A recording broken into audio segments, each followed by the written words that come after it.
Bonjour mes poissons perroquets, est-ce que ça va bien? Bah écoute, ça va pas mal. Bah moi aussi ça va bien, merci de demander. Mais si je vous appelle comme ça, c'est parce que certaines plages du monde, comme Hawaï, sont principalement constituées d'excréments de poissons perroquets. Alors ouais, on peut croire que le sable c'est un phénomène strictement géologique, mais non. Pas tout le temps. Le mérite revient aussi à certains poissons qui sont capables de chier, tenez-vous bien, jusqu'à 360 kg de sable par an. 1 kg par jour quoi. Bah merci pour la petite anecdote scatologique, Chris. Mais de rien, écoute, quand ça peut faire plaisir, moi je suis là quoi. Et d'ailleurs, tant qu'on est sur ce terrain-là, je me dis, c'est quand même un scandale qu'on n'ait pas encore pensé à empêcher notre cobaye, je sais pas, de faire ses besoins naturels dans une vidéo quoi. Mais ne vous inquiétez pas pour ça, on va remédier à ce problème tout de suite.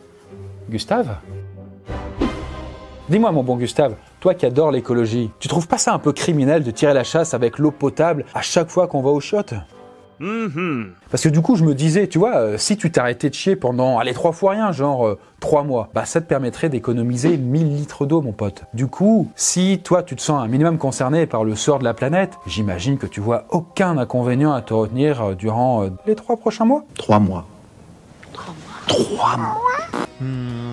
Ah yes, c'est un brave homme ce Gustave, je le savais. Bon, je sais qu'il aurait aussi pu utiliser des toilettes sèches, mais vous comprenez bien que ça m'arrangeait pas des masses. Du coup, est-ce que dans 3 mois, Gustave aura l'air d'une femme enceinte? Est-ce que c'est dangereux ou bénin de retenir ses selles aussi longtemps? Eh bien, voyons ça tout de suite. 3 mois sans chier, ça fait quoi?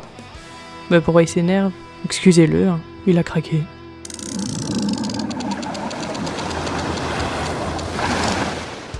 Ça fait tout juste une journée que Gustave est allé à la selle pour la dernière fois et l'envie commence doucement à revenir. C'est la litière de mes chats, vous inquiétez pas. Ça va Gustave? Se retenir une journée, ça peut être légèrement gênant pour certains, comme moi qui fais 2 fois caca par jour. Je sais pas quoi faire de cette info, je vous la transmets. Mais il n'y a rien d'insurmontable puisque, en moyenne, les humains défèquent entre 3 fois par jour et 3 fois par semaine. Du coup, on est encore dans la norme. Donc, la bataille va commencer à se jouer d'ici quelques jours, mais t'inquiète pas Gustave, hein, t'es pas tout seul puisqu'un certain Lamar Chambers est déjà passé par là. Il s'est donné le même défi que toi en quelque sorte. Globalement, tous les constipés du monde sont déjà passés par là. Bah oui, justement, Lamar Chambers n'était pas constipé. Il a bel et bien fait exprès de se retenir alors qu'il n'avait pas de problème de santé. Chambers avait en revanche un problème avec la justice puisqu'il était suspecté d'avoir tout simplement caché de la drogue dans ses intestins pour la livrer à un client. Un juge a donc placé Lamar en détention et a fait surveiller son transit par des douaniers dans l'espoir d'y trouver des preuves. Donc voilà, les flics attendaient que ses intestins crachent le morceau pour l'expertiser, mais eh bien ce cher Lamar n'était pas de cet avis, il a donc décidé de se retenir d'aller aux chiottes tant qu'il serait détenu. Ah, je vais respecter la présomption d'innocence, mais c'est exactement ce que ferait quelqu'un qui a de la drogue dans le cul, non? Ah oui, bah du coup, en tout cas ça y ressemble. Alors je précise quand même que ce stratège de Lamar a du coup décidé de ne plus s'alimenter pour éviter d'alourdir son transit. Mais à ce détail près, Gustave et lui sont à peu près dans le même bateau. Alors bon, ok, ça fait maintenant 1 semaine que ce cher Gustave est obligé de se retenir et il n'est pas bien du tout. Gustave a très envie de chier. Car en fait, voyez-vous, on peut tenir facilement 1 semaine quand on est constipé. Mais c'est une autre paire de manches pour Gustave qui a habituellement une bonne digestion. Et là, bah, on peut dire qu'il a le cigare au bord des lèvres. Élégant. Bref, ça ne demande qu'à sortir et Gustave doit déployer des efforts surhumains pour ne pas se laisser déborder par la situation. Évidemment, ça commence à devenir douloureux. Et ouais, parce que les humains produisent 200 grammes de matière fécale par jour, en moyenne, hein, je précise. Donc bref, vu que Gustave continue de manger, contrairement à Lamar Chambers, ben, au bout de 7 jours, le gros intestin de notre cobaye abrite déjà un beau bébé d'à peu près 1,5 kg. Donc c'est assez conséquent. Hein. Bah vu le poids du truc, je pense pas qu'il puisse tenir jusqu'à la fin de l'expérience, moi. Oh écoutez, faut pas partir perdant comme ça. Rien n'est impossible à celui qui rêve et qui ose. Ne lâche pas le morceau, Gustave. Et bien voilà, nous en sommes à 15 jours de défi et Gustave continue d'avoir bien mal au ventre, mais curieusement, son envie d'évacuer, si je puis dire, est en train de diminuer. Il n'a pas besoin de serrer les fesses en permanence pour se retenir, si vous voulez. Bah pourtant, si j'en crois ton savant calcul, Gustave doit avoir quelques 3 kilos en trop dans l'intestin à ce stade. Eh bien, comme le dit ce cher Lavoisier, rien ne se perd, rien ne se crée, tout se transforme. Eh bien oui, c'est toujours vrai. À ce stade, il y en a pour moins de 3 kilos de merde dans le ventre de notre cobaye. Et je peux vous expliquer pourquoi. C'est que, eh bien, à force de stagner dans le côlon, les excréments perdent en humidité, donc se dessèchent, et ainsi perdent en poids. Et l'humidité, elle, est absorbée par la paroi de l'intestin.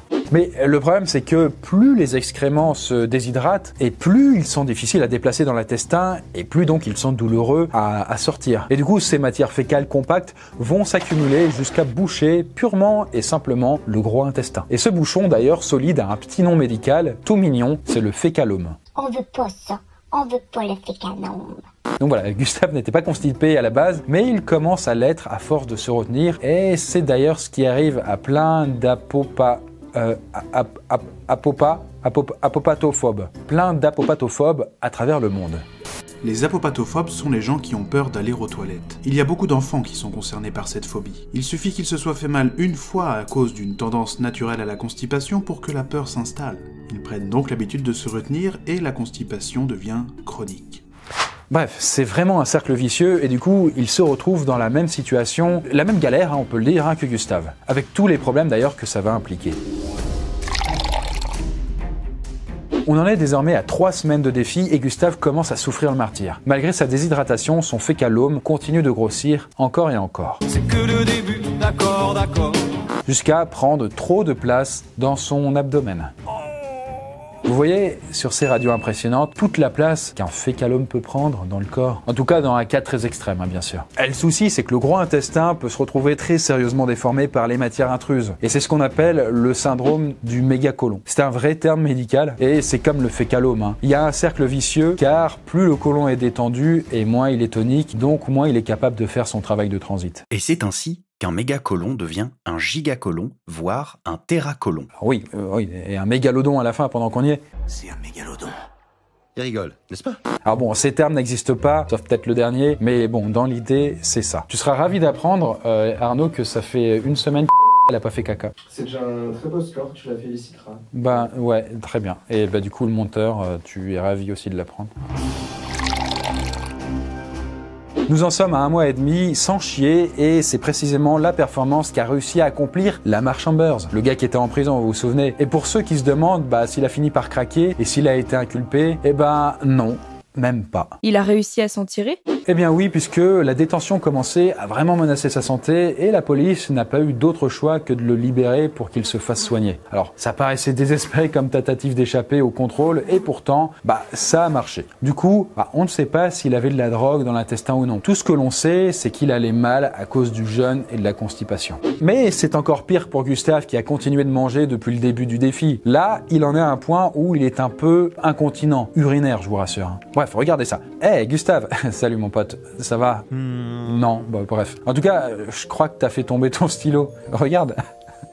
Vas-y Gustave, penche-toi pour le ramasser quoi. Et bien voilà, son côlon est si encombré qu'il se retrouve avec une pression sur la vessie quand il se penche. Là, j'ai envie de dire, les images parlent d'elles-mêmes. À ce stade de l'expérience, les symptômes d'une constipation aussi extrême peuvent varier en fonction des personnes. C'est un petit peu une loterie et ça dépend d'où le fécalome va se loger. Mais en ce qui concerne Gustave et certains autres malchanceux, il y a une perte de sensibilité dans une jambe à cause d'une compression de l'artère iliaque. Bref, ça commence à devenir vraiment inquiétant cette histoire. Et on n'en est qu'à la moitié du défi. Et bien voilà. Ça fait 2 mois que Gustave tient bon et son état de santé est préoccupant. Au bout de 2 mois, la constipation est sévère et c'est un petit peu la zone de non-retour, quoi. Voilà, autrement dit, le gars, il a même pas le droit de chier, même dans une litière, quoi. Et ça devient très problématique. Et d'ailleurs, c'est en fait à ce moment-là que certains patients se font retirer le fécalome manuellement et sous anesthésie générale. Bon, c'est par exemple arrivé à un patient australien qui se déclarait constipé depuis seulement 3 jours. 3 jours, c'est peu. Oui, et d'ailleurs c'est pour ça que c'est difficile de savoir en combien de temps on se retrouve avec une constipation aussi sévère. Alors oui, le gars dit vrai, il n'est pas allé au chiottes depuis 3 jours, mais il n'a pas tout dit, parce que ça ne fait pas que 3 jours. Parce que dans la réalité, c'est que ses intestins étaient encombrés depuis des mois et des mois, sans que le gars s'en rende compte. En fait, parfois on évacue un peu et on croit que la constipation est réglée, alors qu'en fait, c'est juste un petit morceau qui s'est décroché, comme un... comment dire ? Comme un morceau d'un iceberg, quoi. Bref, à ce stade, Gustave risque de vivre bien pire qu'une anesthésie, puisque, je vous rappelle, un fécalome, c'est très dur et ça peut à peu près défoncer n'importe quel organe à force de grossir. Il y a par exemple une pauvre femme de 92 ans qui s'est retrouvée avec un rectum de 15 cm de diamètre. On pouvait donc mettre carrément un ballon de handball dedans, quoi. Évidemment, ne faites pas ça chez vous. Évidemment, bien sûr. Parce que du coup, cette pauvre dame a fini avec une ablation d'une portion intestinale et création d'un anus artificiel. En fait, les organes en question n'étaient plus en état de fonctionner après ce petit problème. Mais attendez, parce qu'il y a encore pire. Chez une autre patiente âgée, c'est allé jusqu'à une perforation de l'intestin à cause de la dureté du bouchon fécal. Et du coup, ces gaz se baladaient sous sa peau. C'est ce qu'on appelle du coup l'emphysème sous-cutané.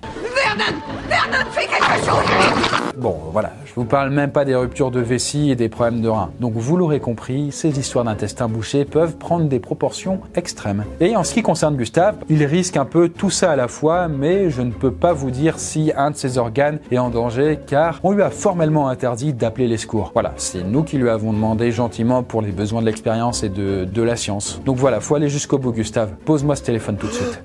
C'est bien, Gustave. Tiens bon, mon pote, il te reste plus qu'un petit mois à tenir. C'est quoi un mois? C'est rien du tout. Un peu de bonne volonté, mon pote. Courage.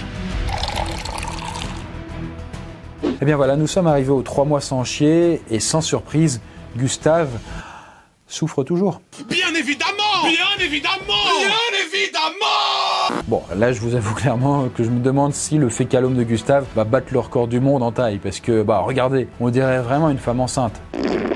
Bon, pour l'instant, le record du monde de constipation est détenu par un patient asiatique qui se retenait probablement depuis des mois et des mois. Et le pauvre homme a dû se faire retirer une portion de l'intestin de 76 cm. Et la portion en question contenait, tenez-vous bien, 13 kg de matière fécale. Donc vous pouvez voir la bête à l'écran, voilà, détournez les yeux si vous êtes sensible, mais c'est trop tard parce qu'on a affiché l'image, donc c'est moche. Ouais, alors du coup, on fait des comparaisons avec la grossesse depuis le début, mais rassurez-vous, mesdames, votre enfant dans votre ventre, c'est pas de la merde qui va sortir. En tout cas, un bébé pèse rarement 13 kg à la naissance, quoi. Sinon, c'est un éléphant, quoi. Ah, regardez, on voit la tête, il est beau! Bon, Gustave, qu'est-ce qui t'arrive, toi? J'ai un petit peu l'impression que t'es dégoûté par l'image. Attends, je pense pas qu'il soit juste évanoui, là. Ah bah non, autant pour moi, il est mort. Dommage quoi, il était si près du but. Après, je vous rassure, je vais pas faire l'étonner. Je m'y attendais quand même un petit peu parce que il y a déjà eu une adolescente britannique qui est morte de constipation en 2013. Il faut bien préciser que ça n'est pas du tout quelque chose de fréquent. La jeune femme en question avait un fécalome gigantesque dans le ventre et elle a laissé la situation empirer. À tel point que sa cage thoracique et ses organes ont fini complètement déplacés. Son corps se fatiguait de semaine en semaine jusqu'au jour où elle a malheureusement succombé à une crise cardiaque. Et oui, le transit, c'est quand même pas le genre de truc qu'on peut négliger longtemps. C'est même une nécessité absolue, j'ai envie de dire. Et c'est pour ça que les médecins conseillent de manger beaucoup de fibres et aussi de boire suffisamment pour que les selles restent bien hydratées et fluides, quoi. Si malgré tout vous avez des difficultés à aller aux toilettes, alors évidemment il est conseillé de consulter. Car dans certains cas rares, le contenu de l'intestin bouché peut aussi remonter et sortir par voie orale. C'est ce qu'on appelle donc un vomissement fécaloïde, et donc littéralement on vomit du caca quoi. Le caca c'est délicieux. Bon, je rajoute ça comme une petite cerise sur le gâteau, même si, vous avez sûrement déjà compris qu'il faut vraiment consulter quand on a des troubles intestinaux, parce que, aussi tabou qu'elle puisse vous paraître, la santé digestive ne doit pas être négligée plus que le reste. Du coup, bon transit à vous, ne vous inquiétez pas, tout cela reste exceptionnel, dormez paisiblement et bon caca.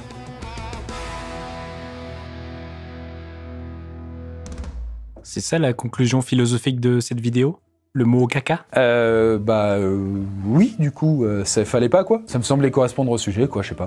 Moi, ça me laisse perplexe. Qu'est-ce qu'il y a encore? T'es choqué par la mort de Gustave, c'est ça? Non, ça je m'en fous. Ce qui m'intrigue, c'est de savoir si Lamar Chambers a fini par vendre une cocaïne qui avait séjourné 1 mois et demi dans son intestin. Je trouve pas ça très correct vis-à-vis du consommateur. Eh bien ouais, c'est pour ça qu'il faut pas acheter ce genre de produit. Du coup, pour ne pas avoir à se poser la question. Sur ce, c'est tout pour moi. À très vite, la poiscaille.